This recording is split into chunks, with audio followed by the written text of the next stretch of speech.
Good evening friends. मैं गौरव सेंगर। हाँ, तो अभी तक हमने जो पढ़ा है वो हड़प्पा सिंधु घाटी सभ्यता पढ़ी है और आप लोगों ने शुरुआत से यही पढ़ी होगी और आशा करता हूँ कि आपने ये सारी बातें भी सुनी होगी जो आज मैं बताने जा रहा हूँ। तो इम्पोर्टेंट है, ज़्यादा नहीं, छोटा सा सेशन है। आपको जितना कम समझाएंगे जल्दी समझ में आएगा और ज़्यादा से ज़्यादा दे देंगे तो आपको कम समझ में आएगा। तो कृपया करके आप उन्हें पूरा देखा करें, समझा करें, तो कुछ हमारी मेहनत भी समझ में आए। अगर आपको अच्छा लगे तो आप अच्छे से कमेंट भी कर दिया करें। बस आप सब्सक्राइब कर लिया, हो गया काम। ये सब नहीं चलेगा। अगर ऑफलाइन क्लास होती तो फिर गड़बड़ हो जाता काम। तो चलो स्टार्ट करते हैं। तो अभी तक आपने क्या पढ़ा? हड़प्पा संस्कृति, हड़प्पा सभ्यता, या कहें आप सिंधु घाटी सभ्यता। क्यों कहते हैं? क्योंकि यहाँ पे जितनी भी नदियाँ आती हैं वो सारी नदियाँ सिंधु नदी में आके समाहित हो जाती हैं। तो आपकी कोई भी सतलज, रावी, ब्यास, सिंधु पहुँच जो भी नदियाँ हो उनके किनारे बसी हुई सभ्यता को हम क्या कहेंगे? सिंधु घाटी सभ्यता। ठीक, जो कि आपकी मांडा से लेके दायमाबाद महाराष्ट्र, आलमगीर उत्तर प्रदेश से लेके आपका कौन सा नाम था, सुतकांगी डोर, यहाँ तक फैली हुई है इसके बीच। और जो सिंधु घाटी सभ्यता है वो त्रिभुजाकार बनाई गई है। ठीक है, चलो अब आते हैं। बाकी और भी सभ्यताएं होंगी, ऐसा तो है नहीं कि सिंधु घाटी सभ्यता सभ्यता है। ये तो 2500 साल पुरानी सभ्यता है। अभी तो आपको बताने वाले हैं बहुत पुरानी पुरानी सभ्यताएं हैं जो शहरी नहीं थी लेकिन थी, जो बहुत पहले से थी। तो चलो स्टार्ट करते हैं।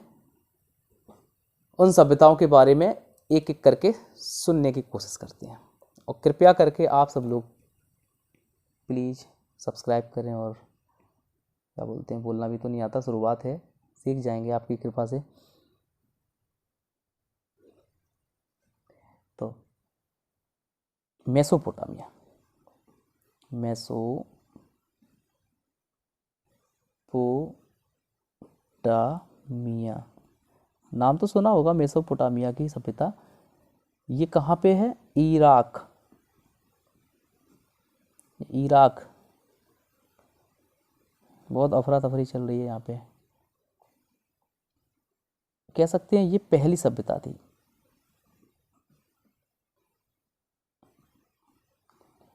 और ये कम से कम 10,000 ईसा पूर्व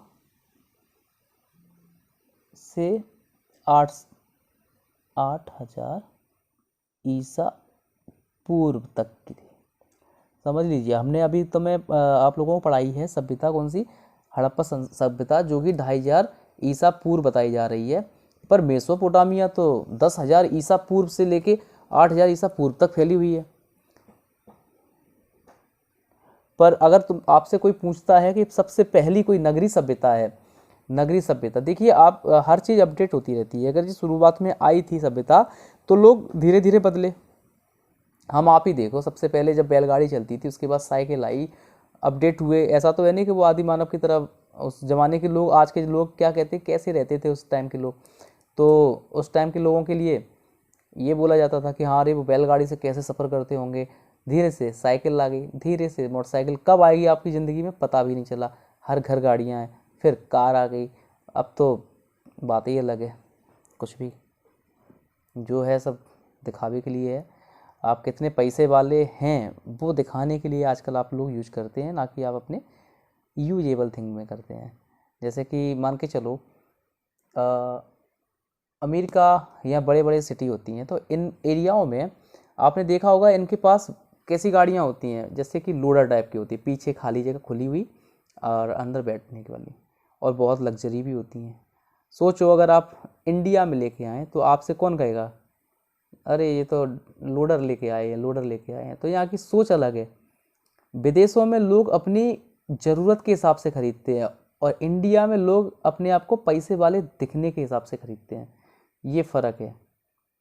जब आप अपनी ज़रूरत छोड़ अपने फालतू के सामान में अगर आप फैशन करने लगेंगे तो समझिए आप पैसे वाले नहीं बन सकते। तो इसलिए सबसे पहले आप अपने आप पे ध्यान रखें कि हमें कहाँ खर्च करना, और ना कि दिखाने के लिए बल्कि आप अपने यूज के लिए खर्च करें। ये तो हो गया एक्स्ट्रा ज्ञान बेमतलब का। चलो आज काम पे आते हैं। तो मेसोपोटामिया जो सभ्यता है इराक की सभ्यता है, पहली सभ्यता है। 10,000 ईसा पूर्व से लेके 8,000 ईसा पूर्व तक इसको माना गया है। और अगर कोई पूछता है कि पहली सभ्यता कौन सी है, नगरी सभ्यता, तो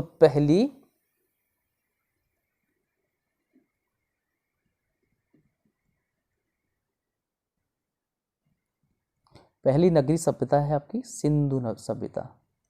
सिंधु सभ्यता ऐसे ही लिखते रहे हैं, आप समझ जाएं, सिंधु घाटी सभ्यता लिख सकते हैं जी।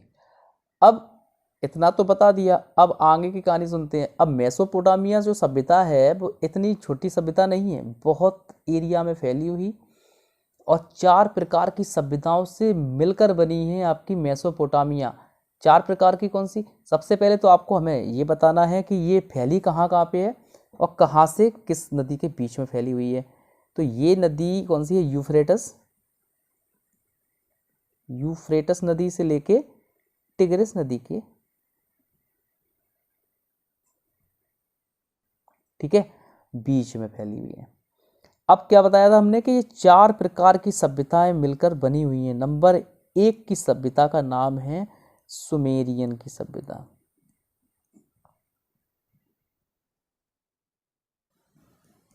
नंबर 2 सीरियन की सभ्यता। नाम तो आपको सुने सुनाए लग रहे होंगे। नंबर 3 बेबीलोन की सभ्यता। बेबीलोन की सभ्यता। राइटिंग अच्छी नहीं है, अगर दिक्कत हो तो आप कमेंट कर सकते हैं कि आप लिखा ना करें, बोल बोल के पढ़ा दिया करें। और एक और है कैलेंड्रिया की सभ्यता।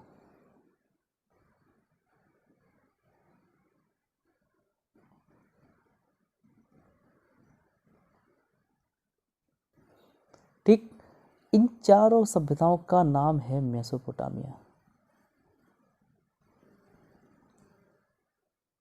पोटामिया।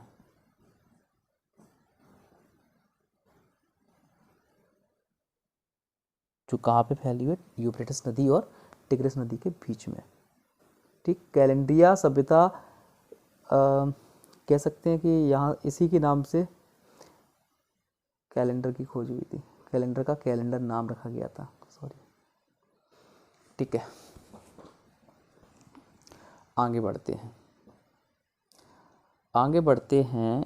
अभी तो आपको हमने बताया था इराक की एरिया की। कौन से एरिया की? इराक। अब बात करते हैं हम ईरान की, जो अभी कुछ देर पहले हम लोगों ने बात करी थी ना, ईरान की सभ्यता।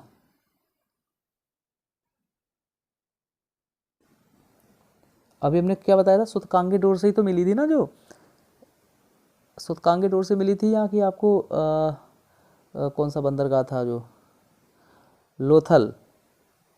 लोथल लोथल मतलब लोथल बंदरगाह से मिला था आपको। वहाँ फारस के मोहर मिली थी, तो वो फारस की सभ्यता ही ईरान की सभ्यता है। इसी को क्या कहते हैं? फारस की सभ्यता। ठीक, तो ये ईरान की जो सभ्यता है ये आपकी लगभग 2100 ईसा पूर्व 2100 ईसा पूर्व की सभ्यता है। और हमारी सिंधु घाटी सभ्यता कब की थी? बताया है, पढ़ा होगा तो, 2500 ईसा पूर्व। अब आपको आगे ले चलते हैं। बस आपको इतना जानना है कि फारस की सभ्यता भी थी। ठीक है, अकेली सिंधु घाटी सभ्यता नहीं थी, और भी सभ्यताएं हैं। और आपने एक चीज़ देखी है, ये सारी सभ्यताएं जितनी भी हैं सब नदी के किनारे फैली हुई हैं। चाइना की भी सभ्यता है अपनी, जो इतना असभ्य था, अस्थानी है। इस चाइना की सभ्यता को क्या कहते हैं? पीली नदी सभ्यता। अब इसका नाम भी पता होगा, पीली नदी। कौन सी नदी पीली नदी है? वांगहो। वांगहो नदी, इस नदी को ही पीली नदी कहते हैं। और इस नदी के किनारे बसी हुई सभ्यता को चाइना की सभ्यता या पीली नदी सभ्यता कहते हैं। ठीक है, नेक्स्ट। अभी आपको एशिया की सभ्यताएं बता रहे हैं कि एशिया जो है आपको कितनी कितनी जगह फैली हुई थी। इसके बाद आती है मिस्र की सभ्यता। मिश्रा जी की नहीं, मिस्र की सभ्यता।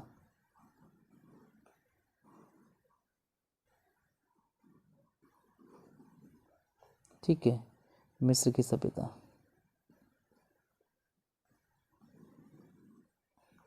तो मिस्र की सभ्यता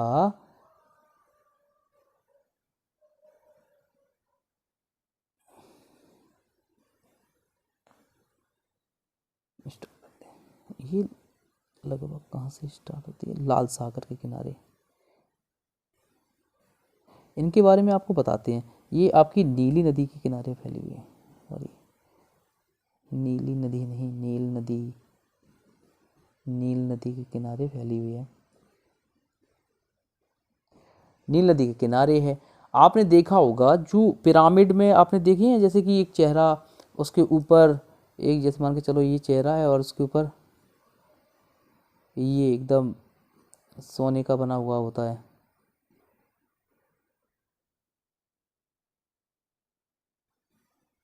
तो यूँ ऐसा बना होता है। तो आपने देखा होगा मिस्र में, आपने मम्मी तो सुनी होगी, मम्मीज़ जो होती हैं वहीं पे होती हैं। अब आपको इनके बारे में कुछ बात बताते हैं, इम्पोर्टेंट बातें। ये लोग रसायन में बहुत माहिर थे। रसायन में ये लोग क्या करते हैं, जैसे कि यूनान सुना होगा, वहाँ के लोग रसायन और इन चीज़ों में बहुत ज़्यादा विश्वास भी रखते हैं और इनकी सोच अलग है। हर कोई भी धर्म विशेष का भी हो, कोई भी हो, वो सबका अपना अपना कुछ मत होता है अपने अपने धर्म से रिलेटेड। इनका भी था। सुनते हैं इनके क्या थे। यहाँ पे एक राजा था, जैसे कि हम लोगों में भी राजा हुआ करता था, जैसे क्या नाम उसका, कंस। कंस कंस जो खुद को खुदा समझने लगा था, नाश हुआ। रावण खुद को अपने आप को भगवान समझता था, नाश हुआ। इसी प्रकार से मिस्र का भी एक राजा था, मुसलमान लोग जानते होंगे, उसका नाम फिरौन था। और फिरौन अपने आप को खुदा समझता था, अपने आप को खुदा समझता था, मार काट करा ये वो उल्टा सीधा काम, और कहलवाता था कि हम ही खुदा हैं, हम ही भगवान हैं, जो कुछ हैं हम ही हैं। तो वो बहुत दुष्ट राजा था। तो इसके बारे में आप लोगों ने सुना होगा, अगर नहीं सुना तो बताएं, आप ज़रूर बताएंगे उसके बारे में। तो जो मम्मी होती है ना, मम्मी आपने देखी होंगी, मम्मी रिटर्न्स फिल्म भी देखी होगी, बिच्छू राजा, वो भी वहीं की है। तो यहाँ पे पिरामिड होते हैं, मिस्र में पिरामिड होते हैं, और जो आपके सात अजूबों में भी वो विख्यात हैं। और उसकी खासियत क्या है आपको पता होगी कि वो पिरामिड, कुछ लोग कहते हैं कि एलियंस ने बनाए हैं, कोई भूतों ने बनाए हैं, भगवान ने बनाए हैं, वो भगवान जाने किसने बनाए हैं। लेकिन सच में अगर आज के हिसाब से देखा जाए तो इतना कोई नहीं बना सकता जो वो पिरामिड होते हैं। आपको बता दें, जो पिरामिड होते हैं यूं होते हैं,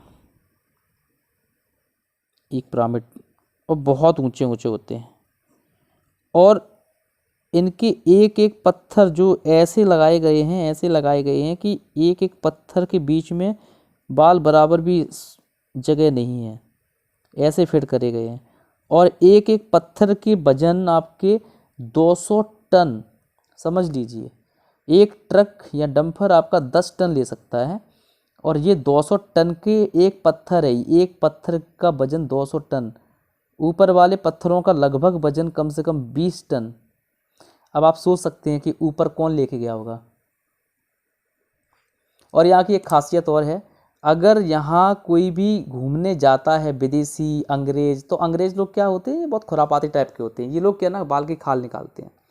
तो इनका काम क्या है, ये जब जाते हैं तो अंदर तक घुस के चले जाते हैं, फिर उसके बाद बताते हैं इसमें तो कुछ भी नहीं है, ये है वो है, मनगढ़ंत बातें हैं, ABCD जो भी पढ़ते हैं वो पढ़ते भी हैं, बदतमीज टाइप के होते हैं। तो यहाँ की जो सरकार है, उन्होंने साफ मना कर दिया कि आप लोग एक बार आएंगे, दोबारा नहीं आएंगे, अंदर तो बिल्कुल नहीं जाएंगे अगर आए तो इसके अंदर एंट्री नहीं है, आप दोबारा नहीं जा सकते लेके।